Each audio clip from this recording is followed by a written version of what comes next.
So we are officially recording now. Hello. I'm Tara Perrin. Most of you know me. I'm one of the online instructional designers here at MTSU Online. Again, as I said, Karen Hine is manning chat. So if you have any questions, yes, feel free to call them out. This is informal. I'm good with that. But please also type in chat if you have something a little bit longer, a little more extensive, so that Karen can either answer or let me know, hey, there's a question. Because I really do hope that this is more of a conversation than a step by step, right? This isn't about how to use H5P as far as technology step by step. It really is. This is something that I've been doing and I wanted to share with you. So I am going to share my screen now so we can get going. And hopefully everybody can see it just fine. All right, so this is using H5P content to assess student learning.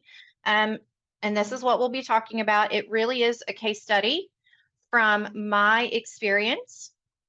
And so this is going to kind of be the workshop flow. I'm going to give you a little bit of background about the case study, the pedagogical considerations that you should think about, how I implemented it, the content types I used in the workbook. I do refer to it as a workbook. It is an interactive book in H5P. I call it a workbook because, well, I don't know why I do that. It just works for me. I'm going to give you my viewpoint of what's been good. I'm going to give you the viewpoint of what's been, because I wouldn't say anything was bad, but a couple of things were and then some student feedback that I got through the surveys that students do at the end of the semester, as well as just conversations I've had within the class, and then time for Q&A. So that's kind of be the workshop flow. So first off, the background information. So you all know I'm an instructional designer. I also teach online and in person when I can. I think it's very important. So what I do teach is an intro to sociology course. How this happened was a faculty member left pretty abruptly and took everything with them except for the syllabus. So I had an intro to the sociology course. The department chair called and said, hey, can you help us out with this? I said, sure. The textbook had already been chosen and I had to use the current course objectives. Everything else was pretty open for interpretation according to the department chair. The assessments were very traditional, meaning there were exams, quizzes, and there were, if I remember correctly, 5 or 6 papers.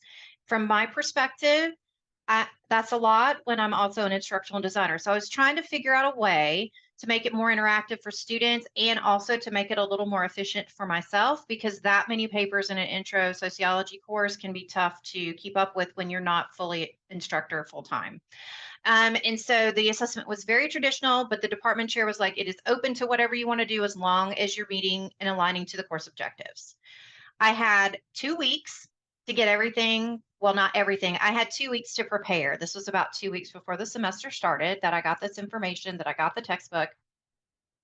And I put on there why try, because I think from my perspective, and this is a personal thing for me, that you should lead by example. Most of you know me who are here. You know that I talk to you about H5P. You know that I recommend creating interactive activities. So my viewpoint is if I'm constantly preaching about that, talking to you about that, then I should do that when I have the opportunity as well, so that I can share my experiences with you also. I think it's really important as an instructional designer that I at least keep some sort of touchstone with the faculty experience when I'm helping design courses online or elsewhere, because I have to be thinking about your time as well, even though it's student-centered. So that's why I decided to try this in this 2-week time frame. So that's kind of the background. So these are kind of the pedagogical questions that you want to think about whenever you're thinking about creating something in H5P to use for your class. Is this approach appropriate for your discipline? For my particular circumstance, I got rid of all quizzes and exams, and everything as far as that type of information is done through H5P. I'm in no way, shape, or form saying that that is something that all classes should do or all classes could do, because it is definitely dependent upon your course level and who your typical audience is. And then, of course, what is your discipline? If you are a discipline that has boards or exams that you have to pass in order to be certified, then there is certainly a place to have quizzes and exams in your classes so that students can get used to those formats, get used to that anxiety a little bit because you do have anxiety when you're taking a huge board. So I'm not saying that this is something that's wholesale everyone should do. I wanted to make that really clear. You really have to think about, is it appropriate for my discipline? What's the course level and who's my typical audience? What you do in a 1,000 course is certainly not what you're going to do necessarily in a 4,000 course. So thinking about those things ahead of time is very important. There's also that need to know versus nice to know. Again, a lot of you know me, so I ask that question on a regular basis because we always want to align to those course objectives. And so if we have something in our course that we feel is important but doesn't actually align to the course objective, then we really have to ask ourselves, is it a need to know or is it a nice to know? Because as an expert in a field, everything from our viewpoint is need to know because we're the experts. But when it comes to courses, you really have to think again, what's the course level? What's the typical audience? And is this a need to know versus nice to know when I look at my course objectives? It doesn't mean that you can't have nice to know information. You just want to make sure that you have time for it, and that you don't need to spend other time specifically going to that need to know because you're trying to meet those course objectives. The purpose of technology is also important. You never want to use technology just for technology's sake. That creates a problem for students. They oftentimes can sense or feel that according to the research. And if the technology doesn't make sense to use, then sometimes we can label that kind of thing busy work, which is the death nail word that we try to avoid at all costs. So really think about the purpose of the technology. You don't want to use technology just for technology's sake. You never want to be superfluous about it. And then you want to think about, what are the parameters when I'm giving them something? Do I want to allow them to have repeated attempts? Do I want to record the grade in the grade book or allow it just to give them a grade so they know how they're doing? Do I want to have it as a more of a formative assessment, a summative assessment? Do I want them to have them as knowledge checks maybe so that it's not graded all? These are all questions that you need to consider before you start thinking about using H5P technology in your class to make sure that the technology aligns with your discipline, your level, your students, etc. All right, so this was how I implemented this particular case study. So I had 2 weeks. So prior to the semester beginning, I broke down the course into 5 thematic sections covering specific chapters. So I read the textbook. I highlighted what I thought was most important for students to know, made notes, annotated, etc. in those 2 weeks. And then I broke it down to those 5 sections. You have specific textbook chapters. Then I designed the interactive book around each of those sections' chapter content. So whatever I thought was most important for the student to get out of that chapter is how I designed the interactive book around. And then I included a paragraph in my syllabus about this course approach. I thought it was very important to put it in the syllabus in addition to, at the beginning, telling the student the approach to the course. The reason why I believe that is important is because there are some students who are great test takers and who don't get anxiety and who need those PowerPoints and that information. That is not something I do. I don't do PowerPoints. I don't give the quizzes and exams. It is a lot of discussion in our class. So I told the student that on the very first day so that they could consider whether or not that style of class was good for them, because there will be some students where they're scared and they don't want to do it. So I tell them the approach, I include it in the syllabus, I tell them the approach, I provide short exposure to the workbook for visualization so they can kind of see what I'm talking about, because it's hard to imagine if you've never seen one before. And then ask the students to decide if they feel it's right for them. And if it's not, consider taking another course. And no, that's not something that we as faculty are supposed to do necessarily. But I also think it's very important that I was be transparent with the student. And most importantly, student success is our goal. And if you don't think as a student you're going to be successful in this, I don't want you to not be successful and be stuck in a class where you're unhappy. I think that's actually more important from a success perspective for the student. So that's the beginning. Then in the middle of the semester, they had to, excuse me, had an assessment at the end of each of these sections. So in these 5 sections, their workbook, their interactive book at the end of whatever chapters we covered, they had to complete. They had repeated attempts, and their highest attempt was recorded in the grade book. I believe in allowing students multiple times to try if that's something they want to do, because ultimately, every time they try, they're learning, even if they don't think about it like that. And I want them to learn. So if that means that you want to do repeated attempts of this, great. You don't have to. It's a choice. Some students are happy with a C or an F or whatever because maybe they don't care or they didn't have time or whatever. But if you're a student who really cares about that, then all you're going to be doing is learning more and more and more because you're just repeating the exercises over and over. And so that was the middle. In the end, we had 2 short class discussions about the course workbook approach, and I asked for feedback in the course evaluation because I had not done it before, and I wanted to know what students thought. So we had 2 short class discussions kind of in the middle. The first time we did the workbook, I was like, hey, how's it going? What'd you think? Very informal.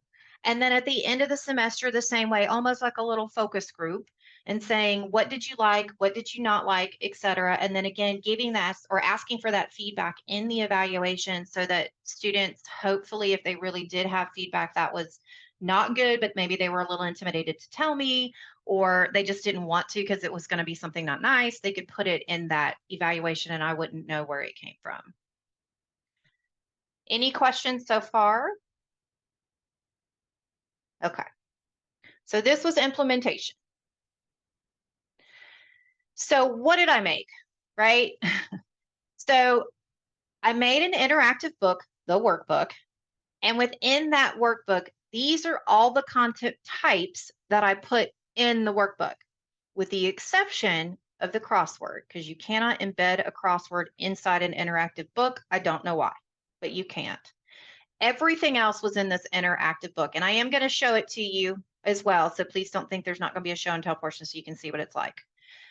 So I did dialect cards, drag and drop, drag the words, multi-polls, mark the words, summary statements, type in the words, which is there, fill in the blank.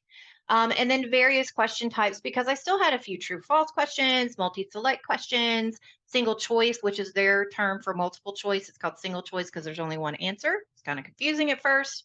And so these were all the content types that I included in this interactive book.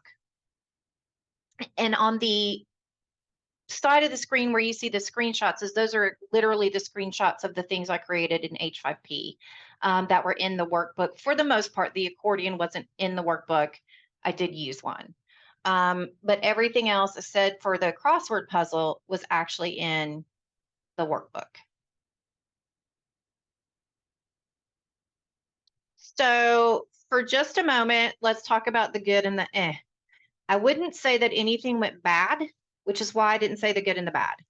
But there was some eh to it as well, from my perspective. So from the instructor point of view, here's the good.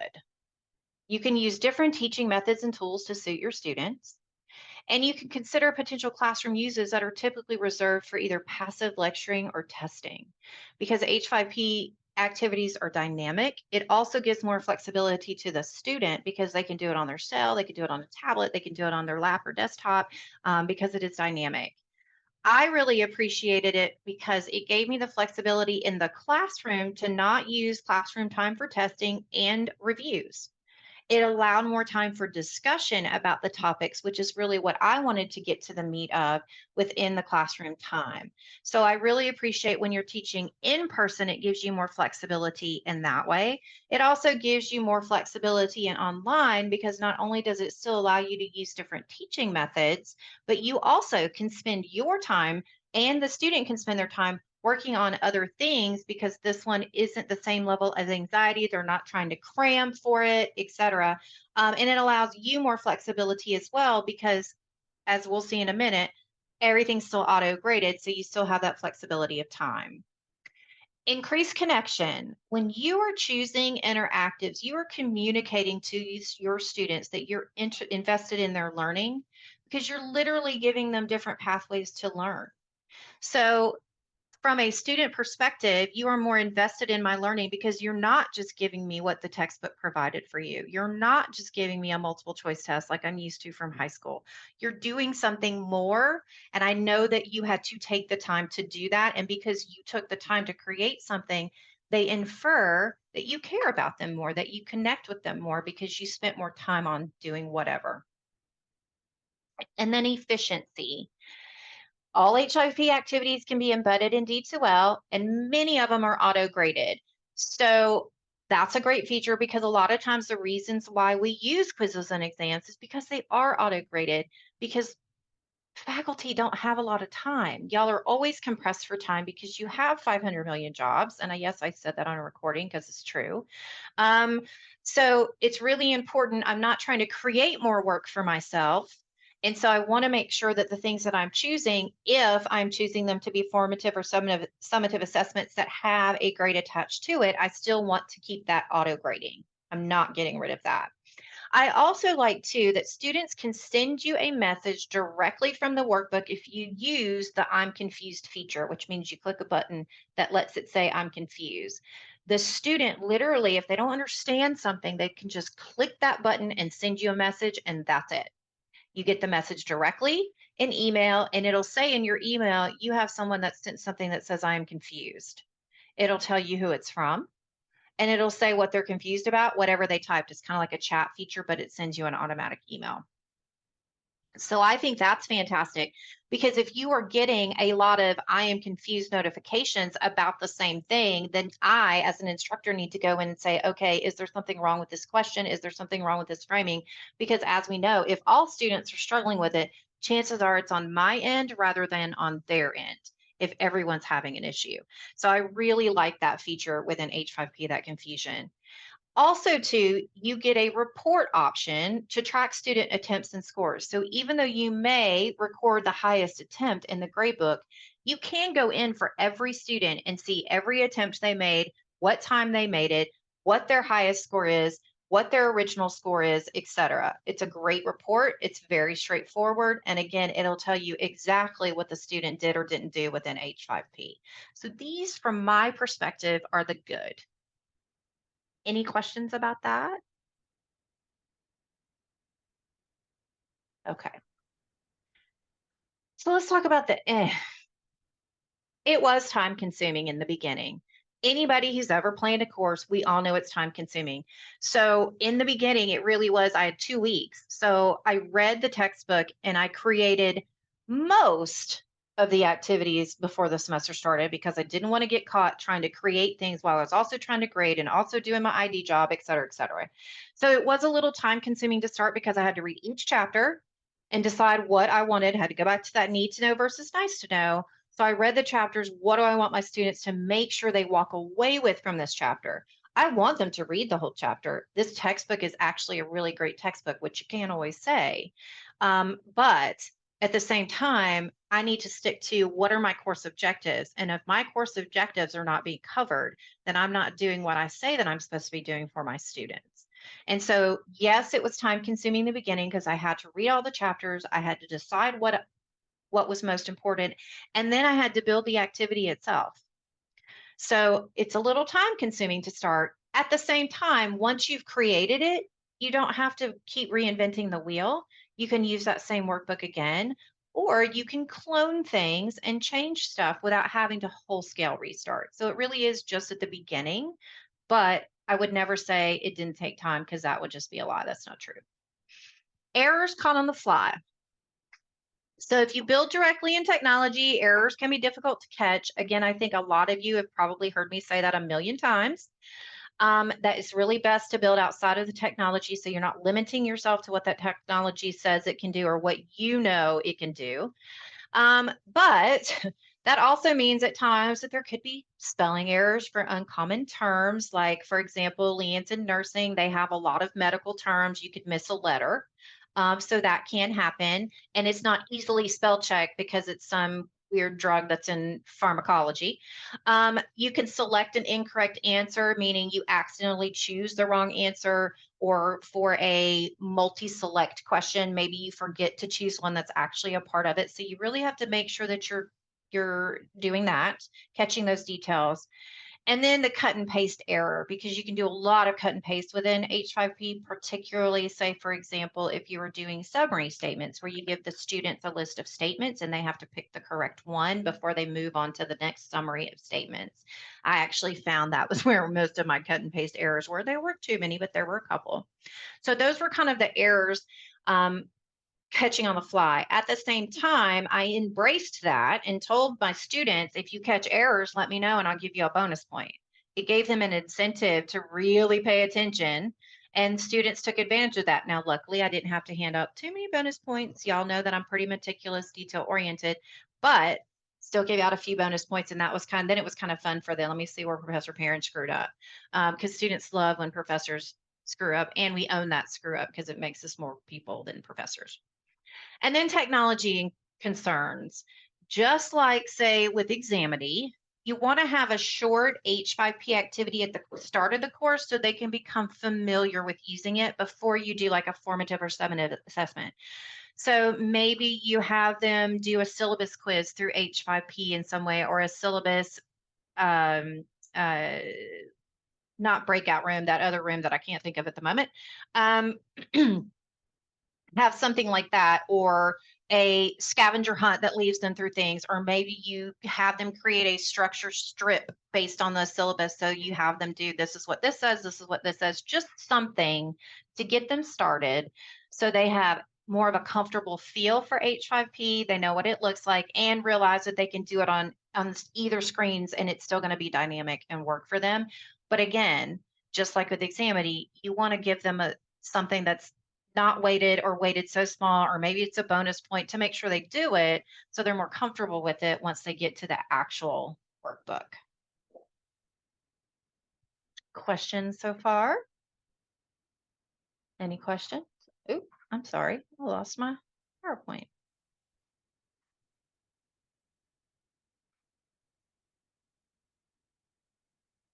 All right. So student feedback. What did students say? So as I said, I asked for feedback at the end of the semester on the actual evaluation. And then we talked about it in class as well. So I'm going to start with the numbers because, well, that's what we do around here. We're data people. And these were my evaluation percentages. I am certainly not saying that this is a direct result, cause and effect, because I use this in my classroom. That, I know that's not true. It's a conglomeration of things. That said, based on the feedback I received qualitatively, I can strongly recommend these not only, but then I can strongly say that these numbers are reflective of approaching the class differently than other classes. So 89% or more said the material was delivered clearly and organized, the evaluation methods adequately address student academic performance, and that their abilities to think critically about the subject matter covered were enhanced. So 89% or more. 95% said I created an environment that helps students learn, that assignments were related to the goals of the course, and that class engagement provided opportunities for student participation. I thought that was important because, again, I used the class time that would typically be spent for exams or quizzes or reviews, something like that, for discussion and engagement.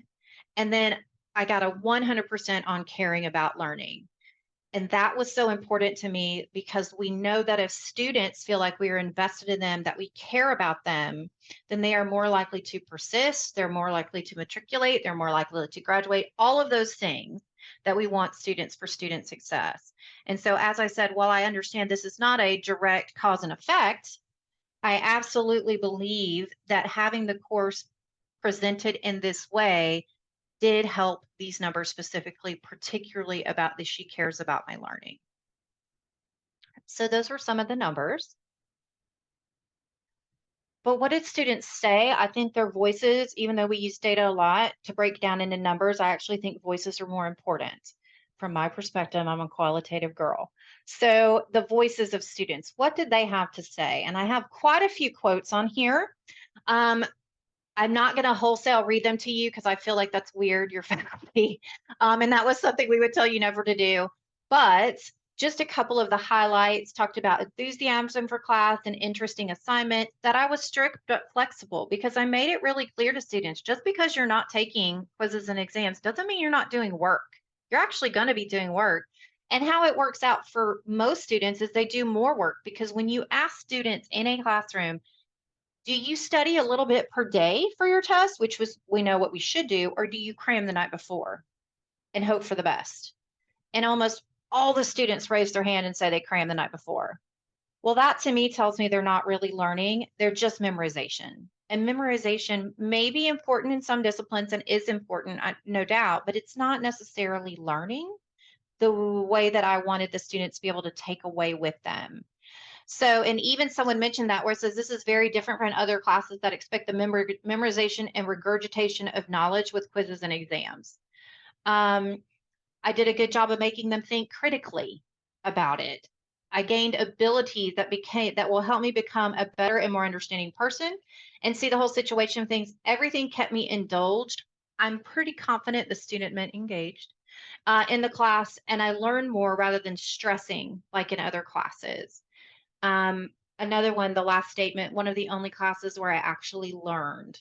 So this was really important to me. And this is what students were telling me in the classroom when I would ask them about the workbook. They were saying how much they liked the workbook, even though it took them more time, even though they sometimes did it repeatedly because they wanted a better grade. They still liked it better because they felt like they were learning more because they had to go back through their textbook. They had to go back through their notes. They had to go back through their videos, look for answers, and they wanted to versus cramming the night before for a test.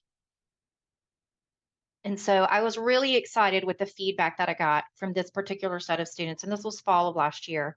I am teaching again this semester. I am doing the same thing with these students with the workbooks. I'm trying to get feedback. They've done their first workbooks for the first few chapters. And so far, the feedback has been much the same. I actually like this instead of spending my time on this because I actually spend more time on this learning than cramming for a test. So I'm going to continue this semester as well to see what kind of feedback I get from students. Any questions about any of that? So Tara, we did have a question in chat about non-traditional and or graduate level student responses. The class that you're teaching right now is an intro, so that's undergrad, is that correct? But Yes. what would you say your experiences are with non-traditional or graduate students, particularly with interactive learning objectives? Again, I always go back to the course objectives. What are the course objectives telling me that my students need to walk away with? But at the same time, I actually think that H5P is great for graduate level for knowledge checks, not necessarily for grades, because graduate school, right? You're supposed to be conversing with others. You're supposed to be learning and hearing other voices, et cetera. You're doing large work, writing papers, things that undergraduates wouldn't do.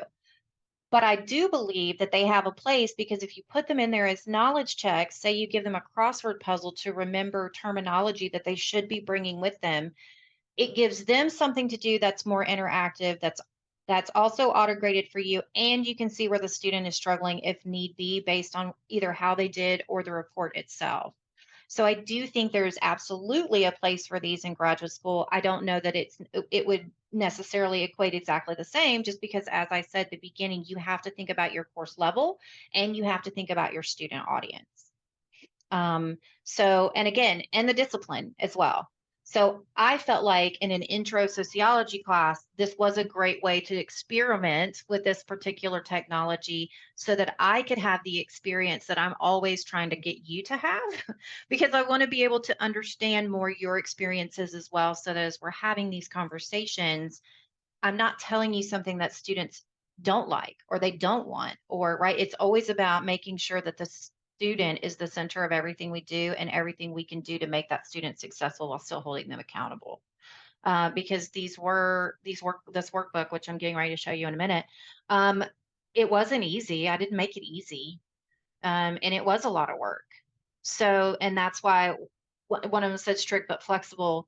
I was pretty strict about it. You couldn't drop the assignments, you had to do them. And if you didn't do them, I would talk to you about it because it was one of the primary parts of our course because we didn't have quizzes and exams. So that was part of my speech at the beginning about you have to be accountable. and I will help you to learn to be accountable, but you have to be accountable. Sometimes, as we know, the hardest thing that we have to do is watch a student fail, not because they don't have the skill set or ability, but because they just don't put in the effort. Luckily, I did not have anyone like that in this class or so far this semester, but that doesn't mean it won't happen. So that was a long answer to the question about graduate school. Bree also has her hand up. So go ahead, Bree, if you want to unmute yourself and ask your question.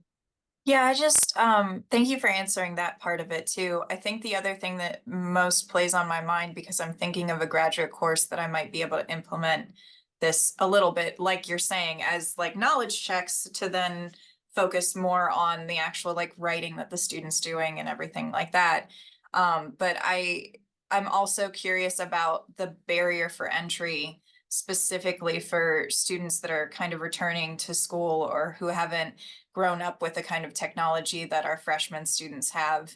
And if you've noticed any kinds of difficulties for any students that are maybe non-traditional, more so than normal. I know you said you implement that like beginning activity to try to get them to learn how to use the system and stuff, but has there been anything where they've really panicked about or not been able to get a sense of that they were like, what do I do? Oh my gosh, or like, panicked emails and stuff like that, or is there, is that just mitigated by those kind of activities?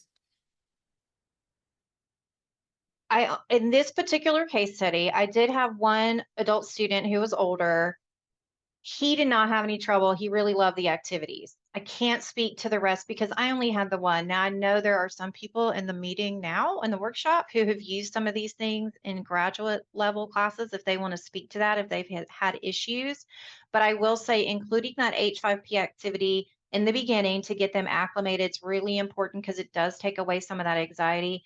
I also made sure to tell my students as well, because this was the first time I had done this in a class, that don't have the anxiety about this.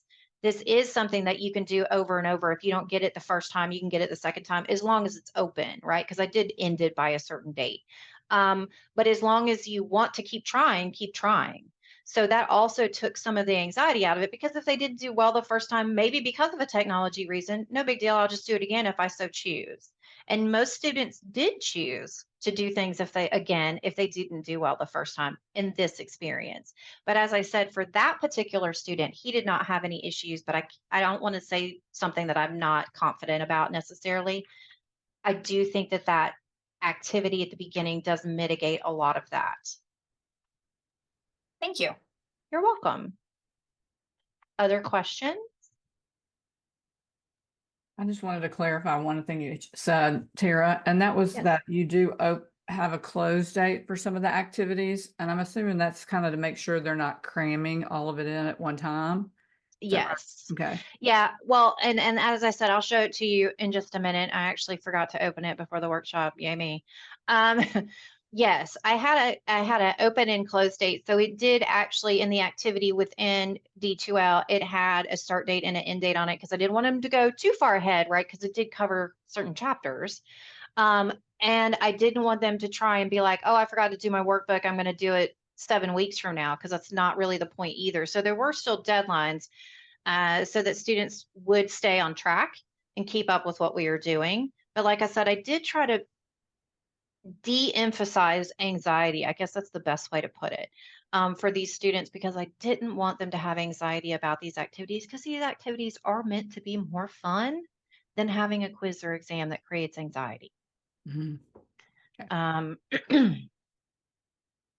Other questions?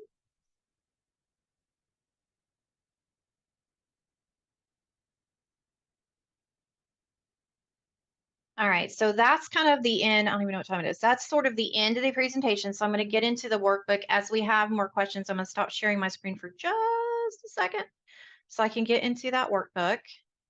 But if there's any questions while I'm doing that, please let me know. And I'm sorry that I don't have it up, because I should. That's right. I'll always have another question. So the workbook, when they didn't get the right answer the first time, it didn't give them the right answer in the workbook. They had to actually go back to their content to review the content. Yes. Or It could, just randomly try again, I guess, but yes, it could give them the answers if I had chosen that option, but I Mhm. didn't.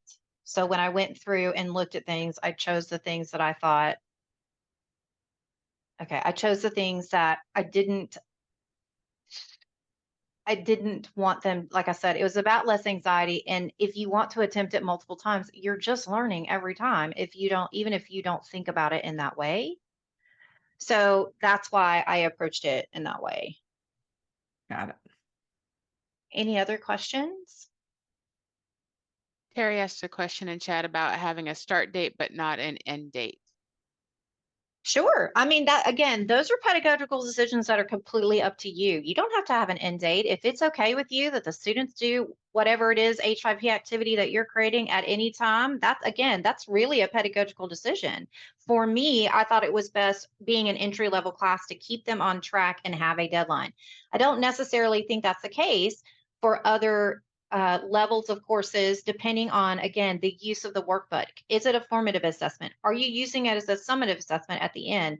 Are you using it just as knowledge checks for students to check themselves and or to glean information from what students are bringing into the class that they should?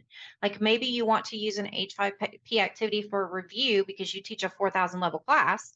You want to make sure they have X, Y, and Z knowledge before they come in because they're supposed to. You can create an H5P activity that can quickly assess that. Don't have to connect it to the grade book, but it's still going to give you, if it's a graded activity, it's still going to give you the report itself within H5P. So you don't have to connect it to the grade book, but you're still going to get the information in H5P. Is that helpful, Terry? He says yes. Thumbs up. And Okay. Anne also has a question or a comment. Please go ahead, Anne. Well, first, it's in the chat, but I loved the use of the word indulged. I thought that was awesome.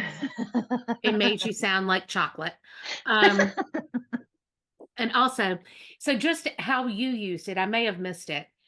Was this the only assessment you had for them? Or in addition? No, because they do need to be able to write. So this was Thank you. part of their assessment. This was not their whole Okay. assessment. They Okay. actually, because they also needed to be able to apply sociology to their Mhm. everyday life. That's not exactly what this is doing in the workbook. So we had journals that they kept specifically Okay. for that, where they would do other things like that. Yes, they had a final project at the end, et cetera, et cetera. Okay. This All right. really was just in replacement of quizzes and exams, Okay. not the entirety of the course. Okay. And so this is an online specific course. I think this is a great idea and this is neat. And I could see where I could implement it in my courses. But, online courses are required to have that discussion component. So, Yes and no. They're required to have regular substantive interaction. That does not necessarily mean a discussion. yeah. Yeah. But if I'm just thinking of how I could like combine the two. You know what I'm saying? Anyways, So I'm like just, you could have maybe, for example, I don't know what you're talking about in history, but maybe you give them something where it's a one-word answer and they start developing a word cloud within the discussion that then they bounce off the prompts from the word cloud. What are people saying about this, that, and the other? yeah. That would be a way to incorporate an H5P activity that they could see that's continuing to grow as students are answering the questions. Yeah. That might be one way, just Yeah. off the top of my head. Yeah, I really like the interactive book that it makes me think of workbooks from second grade, but I personally loved workbooks. I thought they were amazing. I had fun with them. And that's where I'm coming from as well. I used to actually, when I was a kid, this books I was allowed to keep, I would keep them and then redo everything in the book and then grade it like a teacher because I was a nerd, you know. Nerds So that's unite. That's what I did. so so that's really kind of where that came from, because I did get a lot of test anxiety. That's not to say I didn't do well, but I did get a lot of test anxiety. But I also studied a little bit every single day. I wasn't a crammer. I realized that most students, based on what they tell me, are crammers. So I wanted them to have to think about the information in a directed way so they couldn't just cram for it to be gone the next day. That was really important to me. So as you can see on my screen, this is welcome to your workbook. There is a title, there is like a little pretty picture on the front, but it just jumps to the workbook. All I did was took a picture of the textbook we had and then put it as the cover of this book. So I give them a short introduction. The activities are designed to help you gauge more deeply. This is your way to demonstrate knowledge that you're gaining as we move through the semester. I reiterate over and over and over that the most important thing to me is that they're learning. They're meeting the objectives of the course and that it happens through trial and error. That is something that students really don't get. You're going to mess up a lot, and that's okay because we grade most everything and we're very punitive about it. They feel like they can't ever mess up. This allows them to mess up and be okay. And I remind them the first attempt at anything we do is usually not our best, even if we prepare and put in the effort, because it's the first time. I also connect it to their future profession. So meaning thinking about the things that soft skills that we have in professions that they learn those skills from here. For example, a deadline date, a deadline date, because as we know, say at institutions like this, you have to get something in by a certain day. And if you don't, too bad. So connecting those lessons as well, I think is important because students just don't. And then only thing I said was, I really want you to work individually on this because you could do it over and over. This is your opportunity to get it right. Don't take that away from yourself. That's literally what I said, that it should be fun. And then, hey, if you have questions, ask me in class. I always have a course Q&A board, in person or not in person, email me directly, etc. So they literally can also check this button that says I have finished this page that keeps track of what they're doing if they so choose. So that's the welcome. Then I have instructions. This is divided into sections. Each page has activities. There are instructions for each of them. Follow our course schedule so you know when the sections are due. Once it closes, I don't reopen it because you have repeated attempts until it closes. Again, going back to that accountability.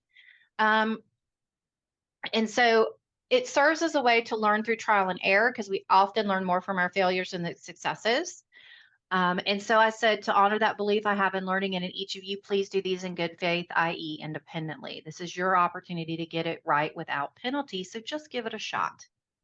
And then said, if you are confused, because we're all confused sometimes, hit the confused button in the lower right corner and it'll send me a message or a question. If you choose the I am confused option, you have to tell it where to go, where that I am confused message will go. So as the owner of this information, it comes to me. But for example, say you wanted to do something like this, but you wanted a GTA to handle it, you can have those confusion reports go to someone else. You just have to tell it to. So here's chapter 1. This is the purpose. Questions are from our texts and videos, complete the activities, etc. You know how we are. We tell them things 500 times to make sure that they hear us. And this is their first activity. This is chapter 1 activities. So their first was drag the words. So for every single one of these, they had to drag the words. Some of them I gave options to check their answers. Some of them I did not, but I never gave them the opportunity to see the answers. They could just check to see if they got it right or wrong. So drag the words in the correct boxes was the first activity. And then I had them do dialogue cards. Dialogue cards are not graded. Flashcards can be graded. Dialogue cards are really just a practice. So they literally just flip the cards over and go through and answer these things, right? So they need to type in the missing words. So I'm just going to throw some things in here, not paying any attention to what it says, right? So they've dragged the words. They can check it. Nope, you only got one right. Doesn't tell them what's right or wrong, but it says that's the only one you got right, and you can retry it. Because again, I wanted students to be able to retry so they could just retry. And then their dialogue cards at the bottom, there were 3 of 4. Turn them one way or the other so they know what they're talking about. And then they go to the next page. And again, they can still say, I have finished this page, and check it off the list to keep track. Chapter 2. Because I did break it up into chapters. I'm not trying to be mean and confusing and difficult to find things. So this is chapter 2. mark all of the options. There are 1 of 5 questions in this section. So after they mark the options here, they go to the next question, which was a true and false. And then they go to another question, another true and false, because it says 4 of 5 questions, and it'll keep a running tally when it says that. Then they had to type in the words. They had to drag the words. This area was an actual where it says start quiz. It says it's a quiz, but it's not actually a quiz. You start it, it's going to give them the same questions, not the same, but it gives them questions like just like above. So mark that all that apply, true, false, maybe another drag the words, etc.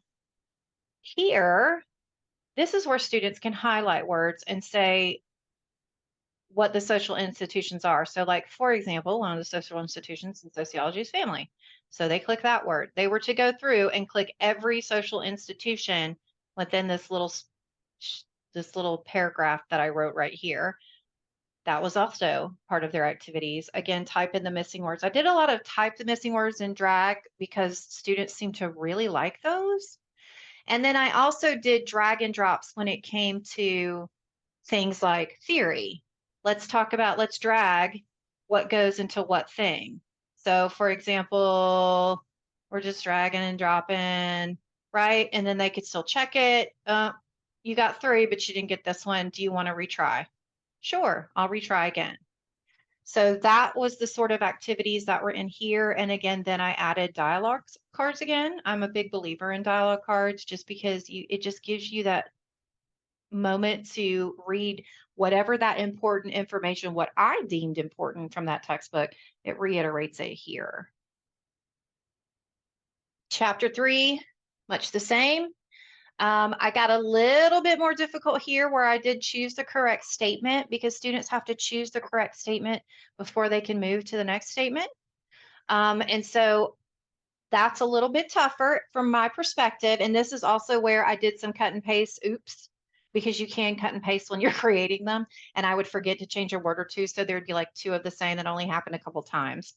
But I bumped it up to choose the correct statements and then gave him longer lists for typing in the words. Like I said, I tried to make it a little bit more challenging as we went on. And I always kept in the dialogue cards.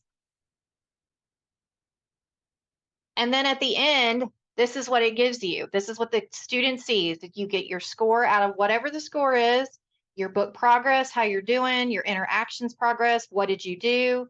And that interactions is about checking that button to say I've completed the page as well. And if they do that, that's where you'll see, oh, I've completed it. It's filled in rather than empty. And the student can see, oh, I got this on this activity, this on this activity, as can you. This is all for you as well.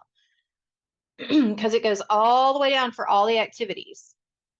And then at the end, the student has to submit the report. So they have to click the green submit button. That was one of my errors in the beginning. I forgot. I told students to click the report, but then I went back and went, no, let me put it in green, the same color as the button. So in the next workbook in the introduction where it says submit your report, the submit your report is in green. They can also restart it and say, I just want to start over. And oh, hey, there it is. I'm going to try it again. And you click the read button and it starts over. So that is what a workbook looks like. At least like that's what my workbook looked like. And then I did do a crossword puzzle for a couple of them as well. As I said, crossword puzzles, they don't embed for whatever reason. I'm not sure why. But I did a couple of crossword puzzles for students to do, as you can see. And I only had one student who was like, I hate crossword puzzles. That sucked. Please don't make us do crossword puzzles. The rest of the class was like, oh no, crossword puzzle, it was fun to do something different. So I really did try to throw in different types of things, but not so many, again, that the technology seems superfluous, because then it does get frustrating to the student, going back to what Bree said. So once you get used to doing these activities, I'm not going to keep giving you new ones and new ones and new ones and new ones. That's just going to be challenging, and you might get, it might take away from the motivation that I'm actually trying to give, right? I don't want to create a barrier unintentionally. So that was the extent of the content types that I used, so that, like I said, once a student got used to it, they knew how it worked, they knew the flow, they shouldn't have any trouble moving forward. And I think that's about everything that I was going to cover, except for now we have time for questions. Wow. We have like 10 minutes for questions. If you guys have any questions or want to see anything again or any of those things, please let me know. Hi, Joan. Hey, I've got a quick question. Yes, Um, ma'am. So I'm still working on the press book for the French 1010. Mm-hmm. And so I know that you can embed the H5P into a press book, Yes. but is it true that you can't then import the student activity, like grades, into D2L from a press book? I have to double check, but no, I don't believe that you can because it's in the press book and the press Yeah. book isn't a graded thing. So Yes. it'd be better to use this, a workbook, to collect grades. Yes, if that is something that you want to do, yes, the interactive book is going to give you way more options because even with the interactive book, yes, you're still creating the press book, which by the way, Joan, that's amazing. I'm so glad you're doing that. But you can also, because you're creating this interactive book, and as you said, or as I showed you, I had like interjections and this is a chapter. So you could still put a little bit of information from the press book in there also if you wanted to. Again, that's, it's up to you, it's work and time. But then you could export those grades because everything I did, with the exception of the dialect cards, everything I did got graded and they got a grade of some sort. And like I said, I can't show you the report because it keeps the students' names, but so many of the students attempted things at least twice, which made me excited because again, they're just, okay, you're just learning. I think it's great. Yeah. So, okay. So that was, yeah. Okay. Thanks. And, Well, and then actually, Leanne. let me Oh, add to Karen, I'm Joan. sorry. Look, it's all right. I don't have my camera on. I apologize. But I also add to Joan, to the comments from Joan, is that obviously this is reusable content. Yes. So if you think about, okay, you may have it for French, intro to French, but maybe you also want to reuse it for, as a refresher in French 2. So if you think about it as an external workbook, the idea is that you could port it to other courses or even parts of it to other courses so that you can then create a different interactive workbook for different purposes. And so if it's embedded within press books, then you have a little bit of a different challenge with that. So Absolutely. I'll just throw that in. Thank you, Karen. It's very true. Anne, what was your question? And then I'll go to Leanne because I see that one too. Okay, so did your students access it through D2L or do they Yes. access it through, so I can embed this in D2L Yes. seamlessly? Yes, I should have shown you that. Let me get to my D2L that real quick and I will show you what they saw in D2L. And yes, it is literally seamless. I promise, because I'm not a Second technologist. question. It was a two-part question. Okay. Part B. Do other instructional designers know how to make this magic workbook? Yes. Okay. Yes. All right. Because I'm developing a course right now and I just, I didn't. Yes. Okay. So if I ask my instructional designer, they won't think I'm crazy. Absolutely not. Okay. No. All right. I'm going to share my screen real quick since you asked that. So like I said, I broke it into topics. Even though this is an in-person class, I'm an ID at heart. So, I had all this stuff out here with the, objectives, what are outcomes, how they map to the objectives, et cetera. So how I organized it was I put this information in their activities area. And so let me see if there's an activity that's not. So here is their activity for workbook chapters 1 and 3. It's embedded. I put it in a web page. Please You're share not your sharing. screen. You can't see it. You're not sharing. Oh, good Lord. Thank you. Let me go back. I'm sorry about that. Okay. Can y'all see now? Yes. My screen? Okay. So their activity, it was actually their 4th activity because it was covering workbook chapters 1 through 3. So when the student clicks on it,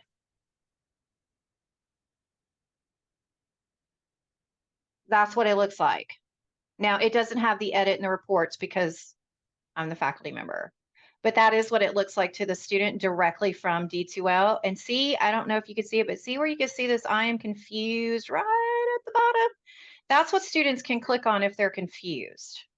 So if they literally go in and they've read, and I'm just going to skip to an activity. So we like, I don't understand this. Send me an I am confused. And this little box pops up and it says on page 4, I am confused by, and the student types it in there and they submit it to you and you get an automatic email that says such and such says they were confused by this.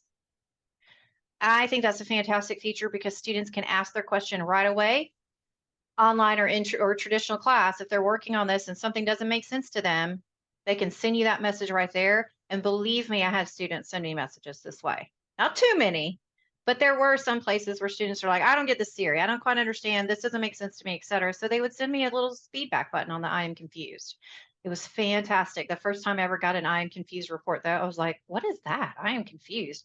Then I realized it was students sending me that information.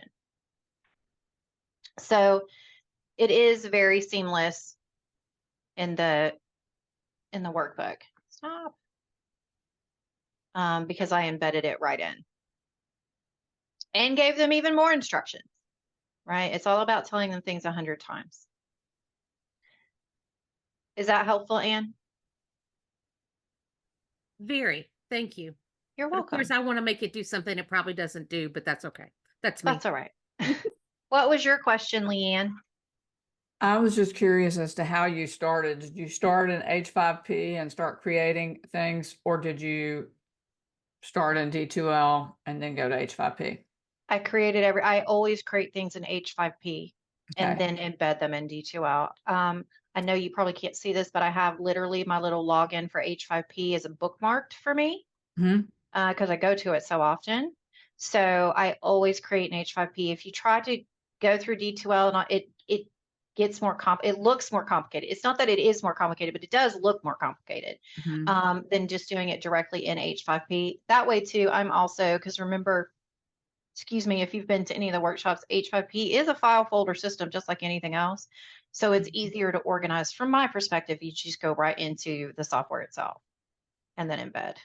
And theoretically, if you wanted to, you could have activity 4 workbook chapters 1 through 3A and then a B. That way, if you wanted to alternate them, I know everybody was successful in your course, I feel sure. But if they weren't successful and they retook the course, you would maybe perhaps want some of those activities to challenge them in a different way or ask the question a different way, right?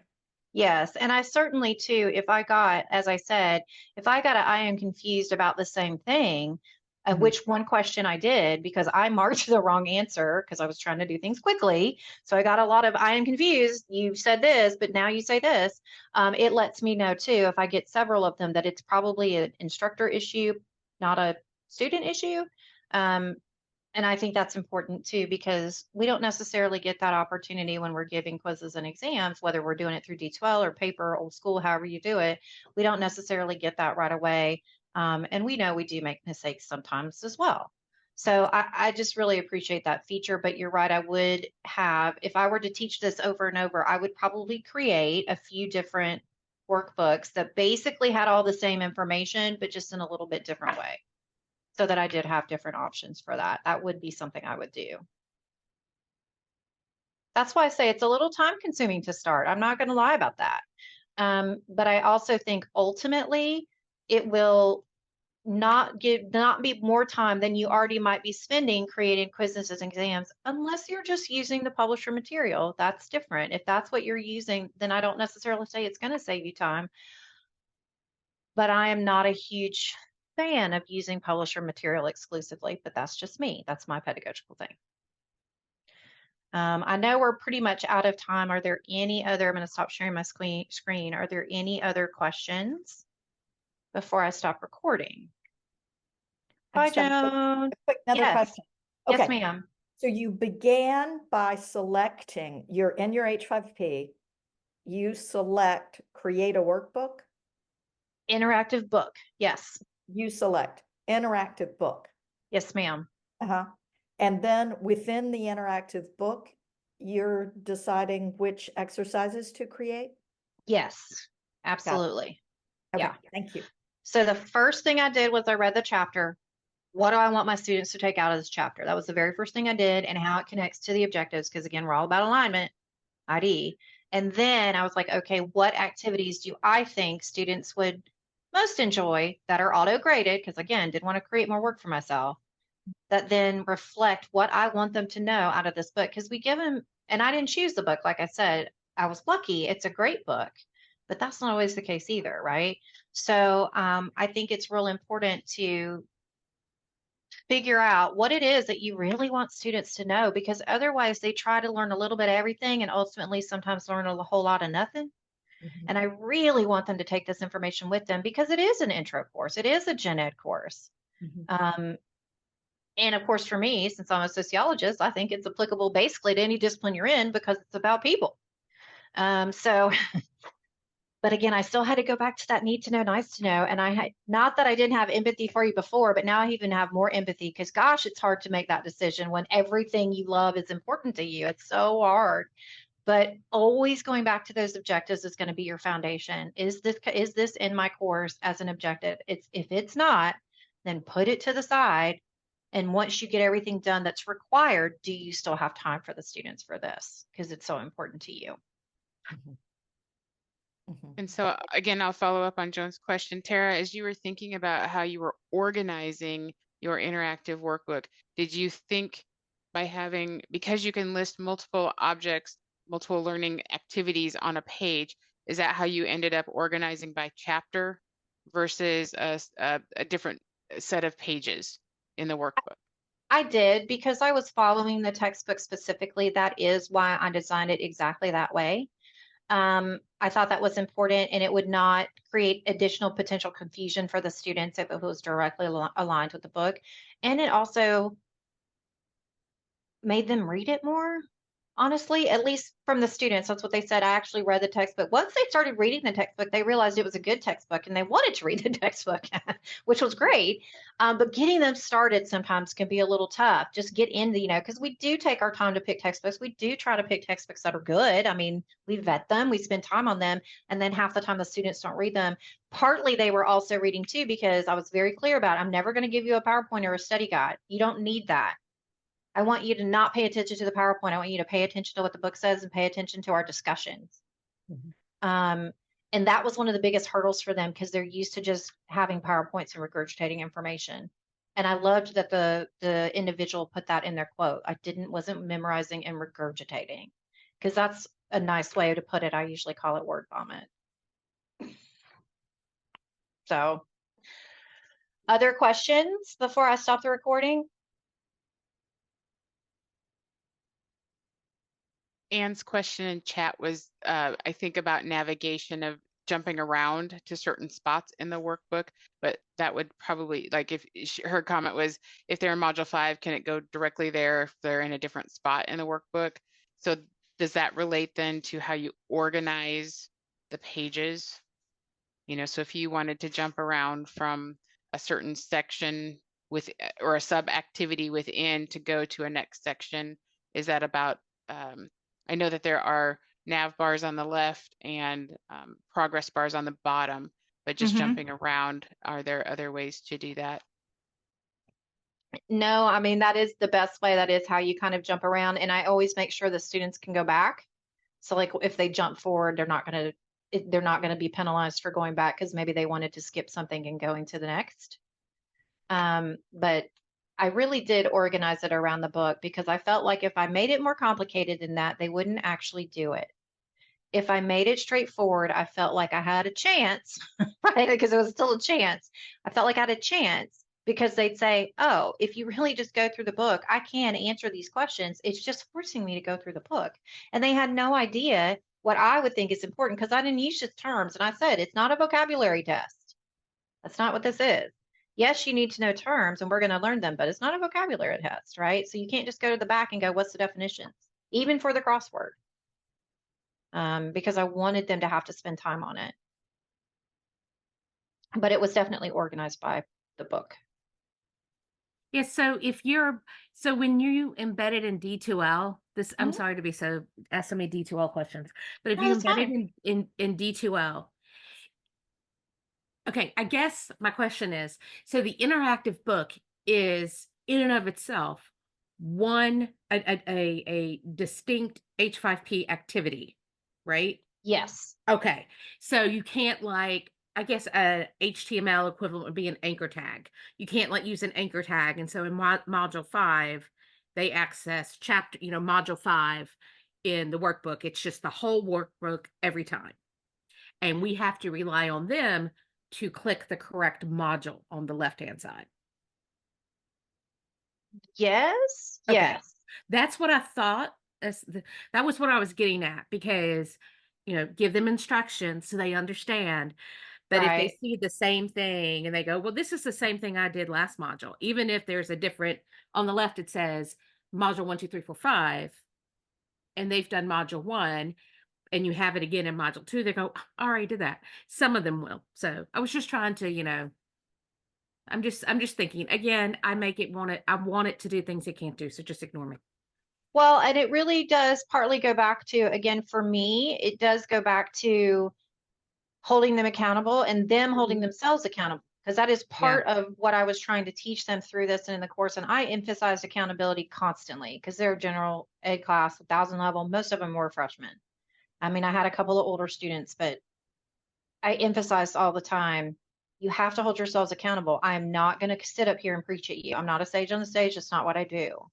It took them a little bit to get used to that. But then once they got used to it, I hardly talked at all. They were doing all the talking, which is what I wanted, right? Since it is a social class, that's what I wanted. But as far as navigation goes, yes, I did it as chapter 4 activities. So that chapter 4 is, this is what we're covering. Good luck. Here's your activities. These are all the activities for chapter 4. Then you would move to chapter 5. These are all the activities for chapter 5, and then submit that workbook at the end. Hit that submit button. Okay. Thank you. Sorry to pester you. You're not pestering me. It's my job and I like my job. And since we were talking about that, I thought I would show you where I did put that, because that was one of the things that sometimes they would forget to hit the submit button, even though I said to submit it. And so they would say, but I did it, blah, blah, blah, but it didn't do anything. So what I did for that was, and I'm going to share my screen one last time, and then I'm really done because we are so over. If you can see my screen now, you must hit the green submit button. It's green, green, green, green. I put it everywhere in their submission. Don't forget, you have to it. Since this is your second workbook, there are no exceptions this time. Submit your report using the green button. So I gave them a little leeway in the first one because it's the first one. But now we got it. You're supposed to do it. I'm not going to use that. You can't use that excuse anymore. You have to hit the green button. And so that's what I incorporated into the second workbook. The second activity list that was on chapters 4 and 5. I included that because that was something that was an issue, that enough people came to me and I thought, okay, I didn't emphasize that enough. What do I need to do to emphasize it more? And that's what I chose to do.